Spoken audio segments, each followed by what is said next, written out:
This is the Iranian Revolutionary Guard guest house, located in this part of Iran. There are three possible scenarios. One involves a bomb being planted in all three rooms and blew up possibly by a remote control. The second scenario describes alleged Mossad operatives waiting until around 2 a.m. to launch a short-range missile at this part of the guest house. The third scenario involves using a stealth jet to hit the target. All these in the video ahead, so don't miss a beat.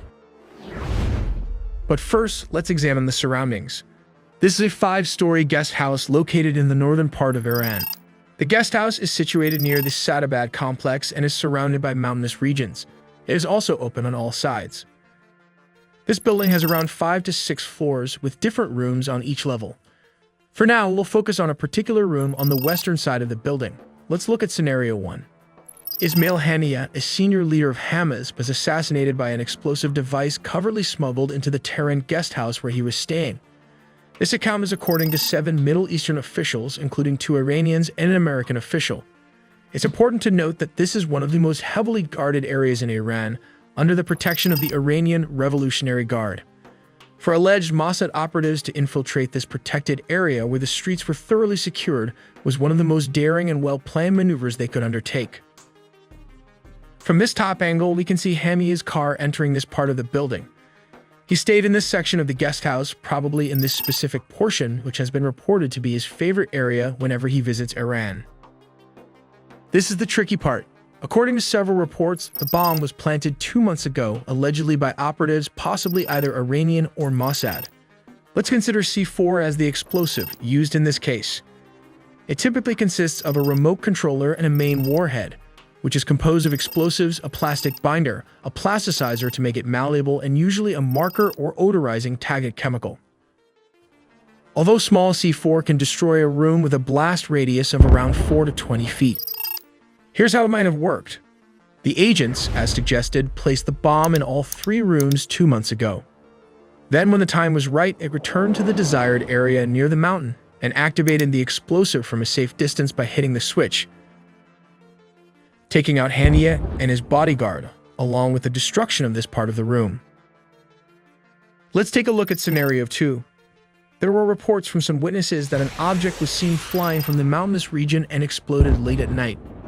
The object we're talking is this spike-long-range multi-purpose anti-tank missile system is designed to engage modern armored vehicles, double reinforced fortifications, and enemy personnel at any time of day and in difficult weather conditions. This missile has a range of 200 meters to 4 kilometers, which is well below the guest house.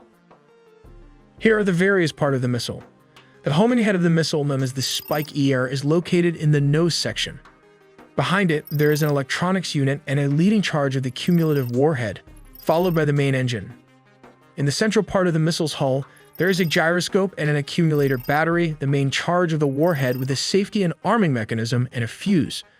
The folding steering fins open as soon as they are out of the launcher. Steering drives, launch engine, and fiber optic cable reel are located in the missile's tail section. This is how it might have happened. Around 2 a.m., approximately 2 operatives began moving closer to the building, staying within a range of around 2.4 miles, which is around 4 kilometers. Once in position, the assassin or alleged Mossad operative activated the missile system. They used thermal imaging to see in the dark and guided the missile through an optical wire. This technology allowed the operator to precisely control the missile's trajectory, even in low visibility conditions. The view from the scope likely provided the operative with a clear visual of the target, guiding the missile towards its destination. The missile, as described, has 2 warheads, a precursor warhead at the front and the main warhead at the rear.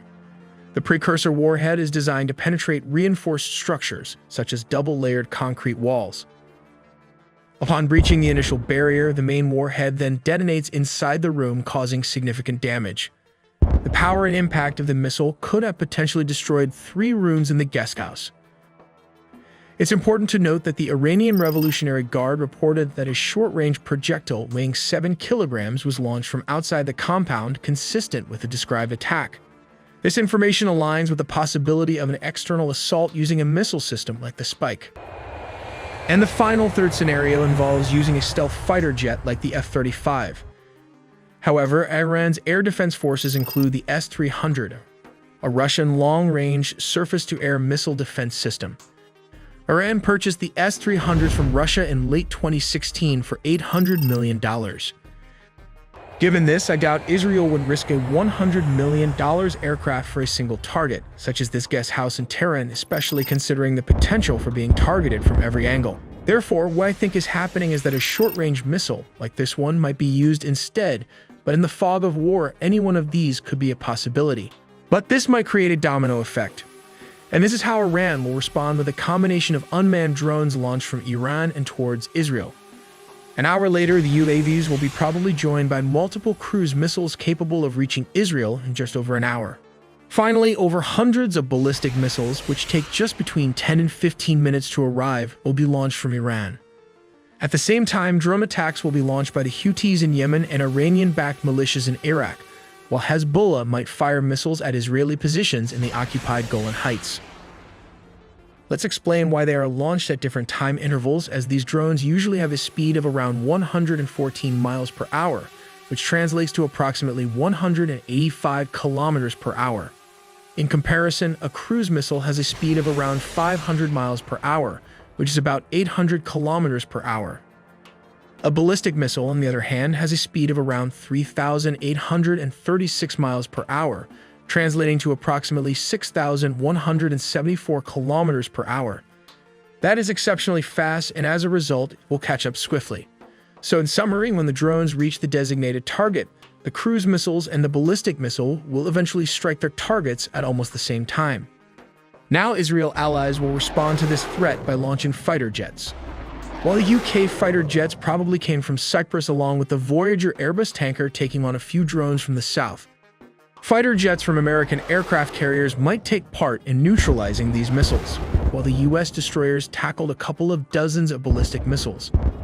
While Allied fighter jets could also work together to neutralize drones flying through Jordan and Iraq. As the Allied forces took out a quarter of the drones and missiles, the Israeli defense system kicked into action. Now let's take a look how the Israeli defense system works. The Israeli defense system consists of 3 tiers. First up is the long-range aero missile defense system, which was designed specifically with Iranian missiles in mind. Each of these system rockets costs a few $1,000,000, and they can intercept missiles outside the Earth's atmosphere, resulting in enhanced protection. The second layer of defense is the so-called David Sling system, designed for taking out missiles and drones. Finally, the Iron Dome stops most short-range rocket attacks in Israel. But Israel has Hezbollah close to the borders, one of the largest non-state actors. Israel's ground invasion towards Lebanon will be meeting with a lot of resistance due to the different layer of defense. Let's take a look at Hezbollah's strategy to counter the IDF defense. These are the areas where tank and armored warfare are difficult to traverse. These tactical defense systems are located all along the border, strategically positioned to be the first line of defense. They can consist of an anti-aircraft gun, usually the Zu-23 Russian weaponry from the 1950s, as discussed in our earlier animation, mounted on a Toyota pickup truck.